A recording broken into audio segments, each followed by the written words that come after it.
A'udzu billahi minasyaitonir rajim. Bismillahirrahmanirrahim. Alhamdulillahirabbil alamin wassalatu wassalamu ala asyrofil mursalin sayyidina wa habibina wa syafi'ina wa dukhina Muhammadin wa ala alihi wa sahbihi ajma'in. Subhanaka la ilma lana illa ma 'allamtana innaka antal alimul hakim. Wa la haula wa la quwwata illa billahil aliyyil azim. أيها المؤمنون أوصيكم وإياي بتقوى الله فقد فاز المتقون. أما بعد. Tuan-tuan sidang jemaah yang dirahmati Allah Subhanahu wa taala, pada hari yang mulia ini, hari Jumaat penghulu segala hari, marilah kita sama-sama merenungi, mentadabbur ataupun memahami sebahagian daripada ayat-ayat suci Al-Quran Al-Karim. Mudah-mudahan sedikit sebanyak kita dapat manfaat pada kalam Allah ini. Sebenarnya program ini kan untuk subuh, tapi diminta oleh pihak masjid di mana kita dibawa pada waktu solat, sebelum solat Jumaat. Sebenarnya dulu kita mula selepas solat subuh kan, sebulan 2 kali, tapi kalau memandangkan mungkin banyak lagi jemaah kita dapat manfaat, dapat memahami, pun cuba kita mendekatkan diri kita dengan Al-Quran Al-Karim. Mudah-mudahan kita boleh hidayah, taufik, kasih sayang, keretaan daripada Allah Subhanahu wa taala dan yang akan. Di tuan ayat yang saya bagi dulu itu surah Al-Furqan ayat 63 kan. Al-Furqan ayat 63 adalah juzuk yang ke-19 kan. 19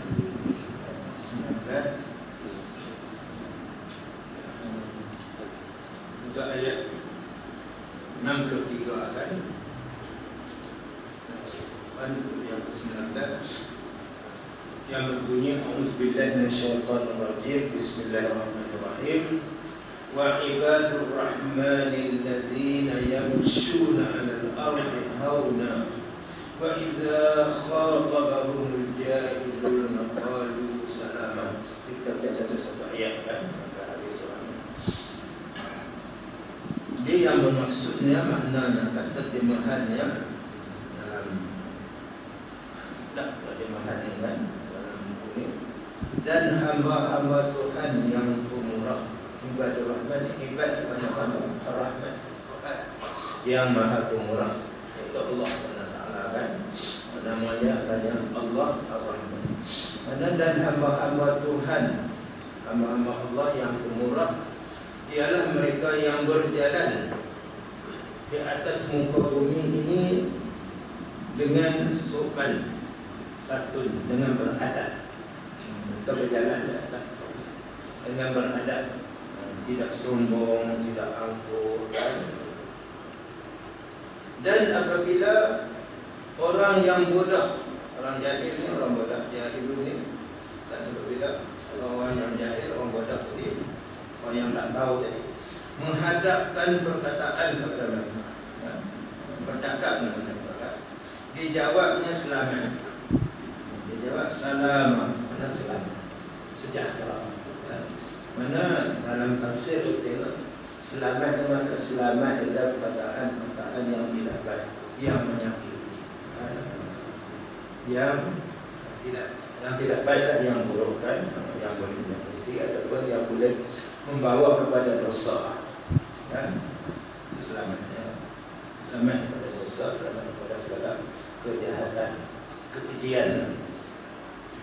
Itu ayat yang pertama, ayat yang ketiga dia. Mana kalau kita faham ayat ini tuan-tuan, mana hamba-hamba Allah yang disandarkan kepada Ar-Rahman sebagai kemuliaan, hamba-hamba Tuhan yang Rahman, orang yang berjalan di atas muka bumi dengan sopan santun, dengan beradab, dengan berakhlak yang mulia kan, dengan rasa tawaduk dan merendah diri, tidak sombong kan. Dan apabila orang-orang yang jahil menegur siapa, mengatakan satu orang itu, mereka jawab salam, keadaan yang selamat pada segala perkara yang tidak baik kan? Yang buruk. Yang seterusnya, wallazina yabituna li rabbihim sujjadan wa qiyamah. Dan mereka, mana orang-orang yang pada malam hari, tuan-tuan, malam hari, siang hari tak pakai, mungkin pada malam hari menyembah Tuhan mereka, mana beribadat. Pada malam hari bukan buat ibadat, bukan tidur ya. Kita banyakkan malam ni, malam hari kita buat ibadat, menyembah Tuhan di mana, beribadat, iaitu sujud dan berdiri. Dia sebut sujud dulu sebab puasan ni kan banyak berdiri dulu kan, kena sembahyang kan, baru sujud. Dia dulu sujud dulu. Mana orang yang beribadat pada malam hari, menyembah Tuhan mereka, tunduk pada mereka dalam keadaan berdiri dan sujud. Malam ni mereka ambil kesempatan buat ibadat. Sebahagian pada malam, terutamanya akhir malam, orang nak dapat title ibadah Rahman, malam tak ada tidur semua. Kita kena buat. Kita pagi tidur tu sebahagian, 1/3 untuk tidur, 1/3 untuk kita memenahi keperluan jasmani kita, rohani kita, dan 1/3 lagi kita beribadat. Allah semua bagi 3 malam kan. Satu sebahagian untuk makan minum dia, keperluan jasmani. 1/3 lagi untuk keperluan rohani dia. 1/3 lagi untuk dia beribadat, berhubung dengan Tuhan. Jadi pada waktu malam ni banyak peluang untuk kita beribadat, kerana keadaannya yang sunyi dan tidak ada gangguan daripada luar kan. Seterusnya ayat yang ketiga, ayat yang ke-65, wallazina yaquluna rabbana asrif 'anna 'adzab jahannam inna 'adzabaha kana gharama. Dan mereka, mana orang yang berkata, mana yang berdoa kan, yang berkata, yang berdoa, wahai Tuhan kami, dan doa kami, jauhkanlah kiranya dari kami siksaan neraka, jauhkanlah diri kami daripada siksaan neraka. Mereka minta berlindung daripada azab di akhirat, azab di neraka ni di akhirat, dan daripada azab di neraka, dan azab di neraka jahannam. Sesungguhnya siksaan neraka itu sesuatu bencana. Satu malapetaka yang gharamah ni asalnya hutang. Mana hutang ni satu malapetaka kan, susah apa kan. Jadi mana azab neraka ni, siksaan neraka ni adalah satu bencana pada manusia kan, di akhirat nanti kan. Yang kadang-kadang bencana itu berkekalan. Itu yang kita takutkan. Tidak ada kesudahan bagi orang kafir kan, orang yang syirik. Jadi dalam doa orang-orang ni, tuan-tuan, mereka minta lindung, jauh, dilindungi, dijauhkan daripada azab akhirat, azab neraka kan. Kerana azab neraka itu satu bencana. Dan yang seterusnya, tuan-tuan, jadi kita selalu kan, tuan, minta jauh daripada neraka kan, wakina azab benar. Tapi kita kena sungguh-sungguhlah minta dijauhi daripada neraka itu dengan amalan, bukan dengan doa saja.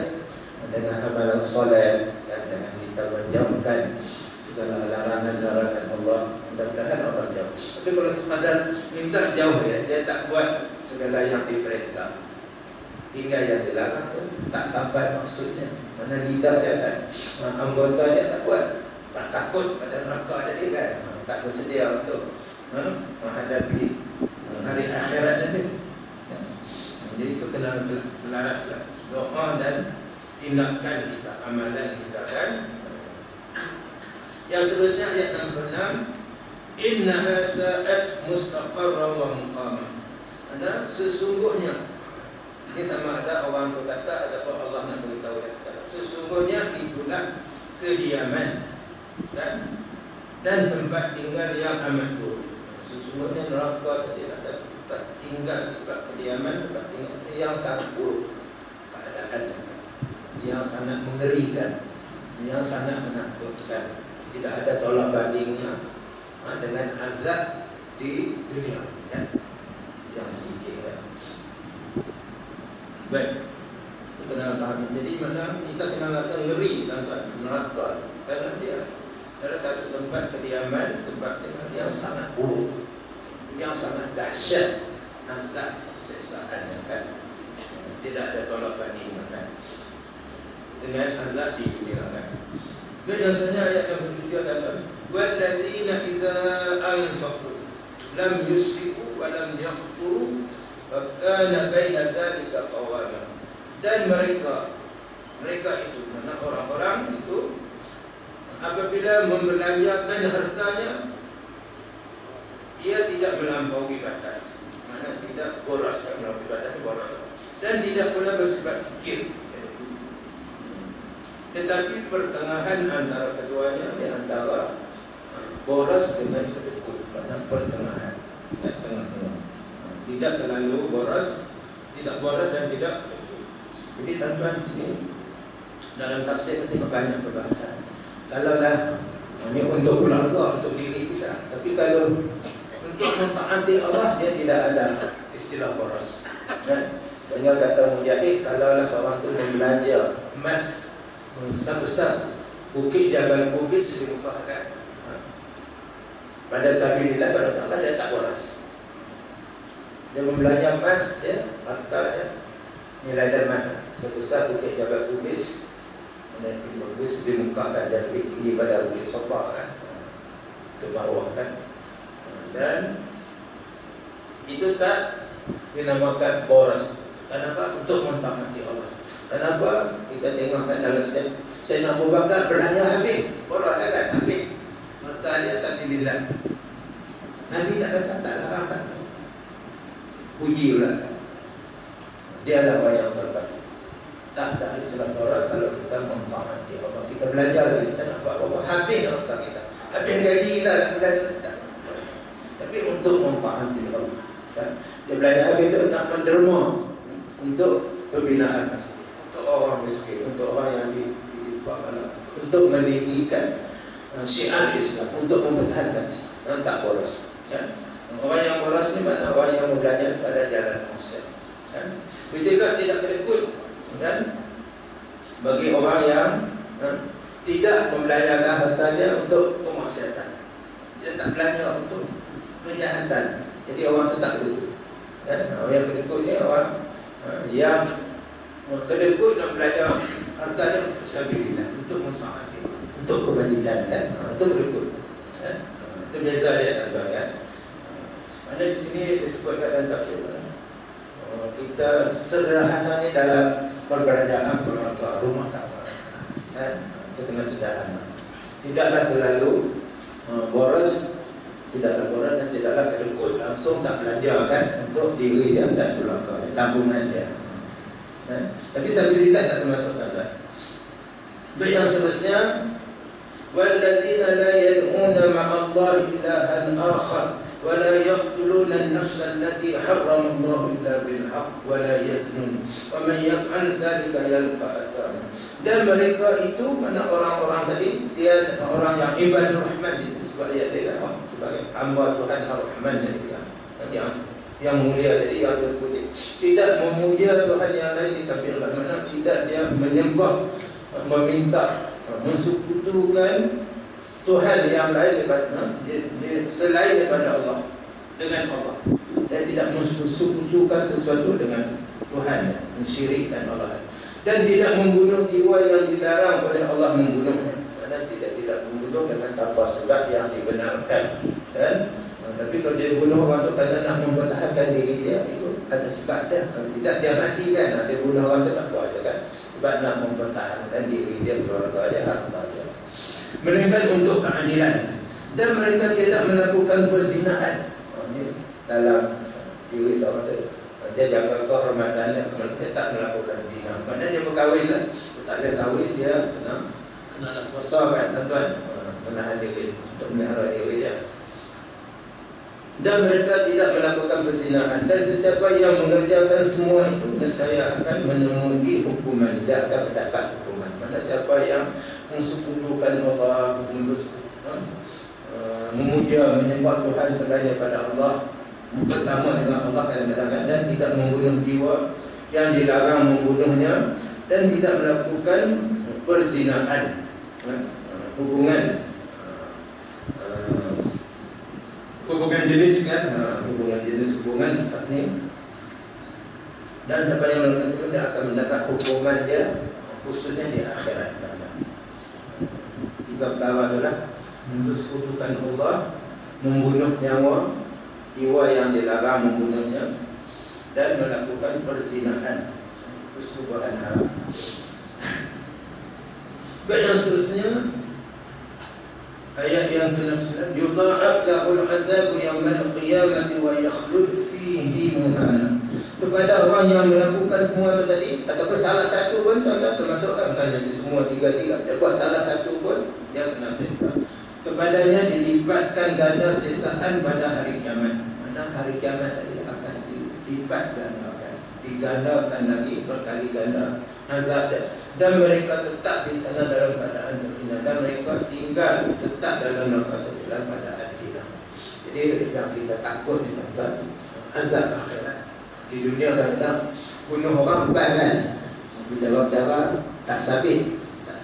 Begitu juga orang yang melakukan perzinahan, banyak negara yang tak menjalankan hukum kan, hukum hudud kan pada orang yang melakukan perzinahan. Dan juga begitu orang yang mempersekutukan Allah kan, tidak ada juga benar-benar kan, jadi bebaskan. Jadi yang kita takut ni tentang azab di akhirat yang tak terlepasnya kan, orang jadi dan dilipat gandakan, dan orang itu dalam keadaan terhina di dalam neraka tadi. Baik, yang seterusnya ayat yang ke-70 tuan-tuan, illa man taba wa amana wa amila salihan فَأُولَٰئِكَ يُبَدِّلُ اللَّهُ سَيِّئَاتِهِمْ حَسَنَاتٍ وَكَانَ اللَّهُ غَفُورًا رَحِيمًا. Terkecuali daripada perkara yang disebut tadi, orang yang telah taubat. Dia tadi bertaubat daripada dia mempersekutukan Allah, dan taubat daripada membunuh jiwa yang tidak diizinkan membunuh, tidak berzina dan sebagainya kan. Kecuali orang yang bertaubat dan mengerjakan perbuatan baik. Dia bertaubat, dia melakukan amal baik, maka kejahatan orang-orang itu diganti oleh Allah dengan kebaikan. Dan Allah itu Maha Pengampun lagi Maha Penyayang. Jadi mana ada jalan lagi lah tuan-tuan. Kalau orang buat dosa besar ni kan tuan-tuan, syirik, zina dan sebagainya, ada peluang dia lagi. Dia bertobat dan dia melakukan amal soleh, dan Allah akan ganti kejahatan dia yang buat tadi kan dengan amal yang baik, dengan kebaikan. Jadi ada peluang lagi tuan-tuan kan. Bukanlah tutup itu taubat ni sehinggalah seseorang itu dia nyawa dia sampai di harga, dia tak ada terima taubat, ataupun apabila terbit matahari sebelah barat, jadi semua orang yang beriman masa itu, jadi tak diterima dah taubat dia kan. Yang ayat yang seterusnya, wa man taba wa amila shalihan fa innahu yatubu ila Allah mataba. Dan orang yang bertobat itu mengerjakan perbuatan baik, maka sesungguhnya dia kembali kepada Allah dengan diterima taubatnya, kebaikannya. Jadi orang yang bertobat dia mengerjakan kebaikan tadi, maka sebenar-benarnya dia telah bertobat kepada Allah. Bila ada tobat seseorang tadi kan, dia bertobat, dia buat amal baik, dia buat amal soleh kan, itu benar-benar. Tapi kalau dia bertobat masih dia melakukan kejahatannya tadi kan, dosa dia tadi, mana itu bukan orang yang bertobat. Jadi sebenarnya siapa yang bertobat dan beramal soleh, sesungguhnya dia telah bertobat kepada Allah dengan sebenar-benar tobat. Itu kan tanda dia kan, tanda kan. Baik, yang selanjutnya tentang ayat 72,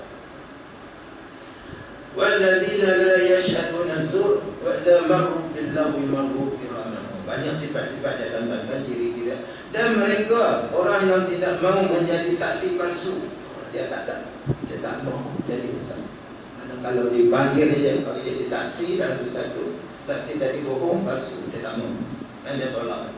Dan apabila melalui perkara yang omong-omong kosong, orang yang sesial mereka itu berlalu dengan hormat, dengan melepas diri. Jadi orang yang tidak melakukan persaksian palsu, persaksian bohong, karena sesuatu kes tuan-tuan banyak kan berlakunya saksi palsu, dia sanggup jadi palsu, saksi palsu, saksi yang tak betul, saksi bohong, karena dibayar upah dan dapat upah dan sebagainya kan, ada ganjaran, dia sanggup jadi saksi palsu.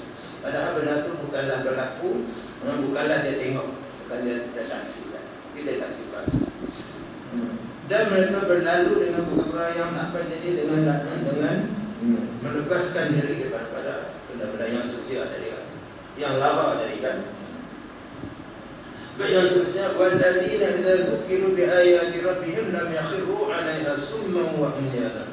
Dan mereka orang-orang yang apabila diberi peringatan dengan ayat-ayat Tuhan, mereka diberi peringatan, dibaca mereka ayat-ayat Allah kan, banyak ayat-ayat Allah dan dengan peringatan ayat Tuhan, mereka tidak bersikap menulikan telinga, mereka tak buka telinga, mereka tak mau, tak bersifat, tak mau dengar kan amaran Allah tadi kan, suruhan Allah tadi kan, larangan Allah tadi dan sebagainya. Mereka tidak bersikap membuka mana mereka dengar kan, mereka patut sami'na wa ata'na, dan tidak membuat tidak membutakan mata, tak pejam mata, mereka tak mau tengok. Jadi banyak kan Allah suruh kita tengok dalil-dalil bukti tadi dengan mata kita, kita kena tengok, kena fikirkan benda itu betul tak kan apa yang Allah kata. Jadi ini sikap orang-orang yang ni kan, orang munafik, buka tinggal kan, orang ahli kitab yang degil tak memberiman. Dia sikap orang yang ini bersikap dia buka telinga dan buta mata dia tak mau tengok. Padahal ayat Allah tu, keterangan Allah tu jelas, betul dan benar.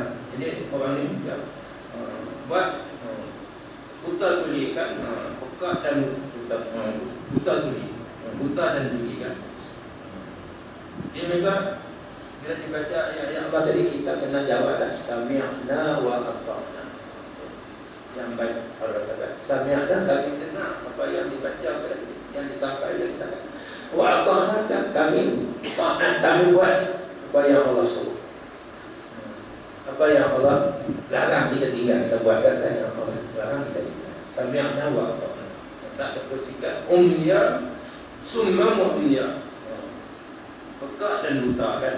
Baik, yang seterusnya, wallazina yaquluna rabbana hab lana min azwajina wa dzurriyyatina qurrata a'yun waj'alna lil muttaqina imama. Dan mereka itu berkata, berdoa dalam doa mereka kan, dalam perkataan mereka, dalam sembahyang mereka ada, wahai Tuhan kami, kurniakanlah kepada kami isteri-isteri dan keturunan, zuriat-zuriat yang menjadi cahaya mata, dan jadikanlah kami bagi orang-orang yang bertakwa tadi sebagai pemimpin, sebagai imam. Jadi dalam doa tadi mereka berdoa kepada Allah supaya Allah kurniakan pada mereka isteri-isteri mereka, anak-anak keturunan mereka sebagai penenang hati. Jadi penenang hati kan, dan penyejuk hati kan, mana isteri-isteri dan zuriat disebut dalam tafsir yang mentaati Allah. Anak-anak isteri yang mentaati Allah dan menjadi penyejuk hati kita, penenang hati kita kan. Dan juga mereka memohon kepada Allah supaya mereka dijadikan pemimpin, contoh teladan kepada orang-orang yang beriman, orang mukmin kan.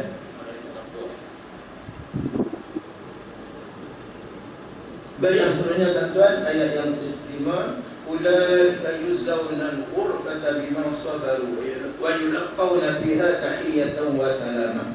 Mereka itu mendapat tempat yang tinggi sebagai pembalasan dari kesabaran mereka. Mereka dibalas tempat yang tinggi, kedudukan yang tinggi dalam surga sebagai balasan daripada kesabaran mereka mentaati Allah tadi kan, dengan sifat-sifat yang disebut tadi. Dan di sana mereka akan mendapat penghormatan, selamat datang dan kebahagiaan. Maka di surga tadi mereka akan mendapat penghormatan, salam daripada para malaikat, dan mereka mendapat kebahagiaan dalam surga yang disediakan Allah tadi. Ayat yang ke-76, khalidina fiha hasunat mustaqarran wa muqama. Mereka kekal di sana.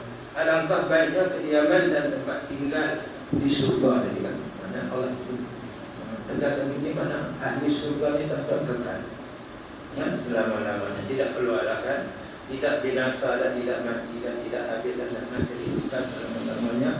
Dan alangkah baiknya kediaman di surga tadi dan sebagai tempat tinggal bagi orang yang beriman, orang yang bertakwa kepada Allah Subhanahu wa taala. Itulah tuan-tuan, di ayat yang terakhir ni 77 ni dia tak berkait dengan kita.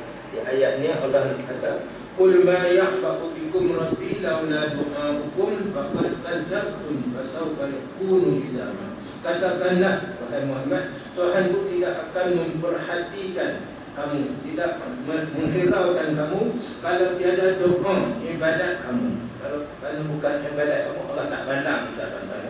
Sesungguhnya kamu telah mendustakan Tuhan, karena itu hukuman pasti akan datang. Ini orang yang tak beriman dan mereka telah mendustakan, dan pasti hukuman daripada Allah tadi akan datang, akan menimpa ke atas mereka dan di akhirat nanti. Itulah dalam sebanyak terjemahan. Kita tak boleh baca tafsir dan masa sikit dan tadi pada terjemahan kita fahami sebanyak makna-makna maksud ayat ini kan. Mudah-mudahan tuan-tuan balik tengok balik kan surah Al-Furqan ayat daripada ayat 63 sampailah kepada ayat 77 tuan-tuan. Jadi untuk seterusnya tuan-tuan mungkinlah tadabbur yang minggu akan datang, 2 minggu sekali kan. Jadi kita tengoklah surah Al-Baqarah tuan-tuan. Ini ayat ini penting tak nak jadi orang yang bertakwa, orang yang mendapat kejayaan kan, orang yang lantas diberi jaminan oleh Allah SWT keselamatan, kejayaan, kebahagiaan dunia. Itu ayat surah Al-Baqarah ayat 177 kan. Ingat mudahkan surah Baqarah ayat 177 ayat yang berbunyi laisal birra an tuwallu wujuhakum qibala al-masyriq wal maghrib. Tentang baca terjemahan ayat surah Al-Baqarah 177 dan jadi ayat ini banyak tentang benarkan ciri-ciri orang yang bertakwa kan. Tadi ciri-ciri ibadur rahman kan, hamba ar-rahman.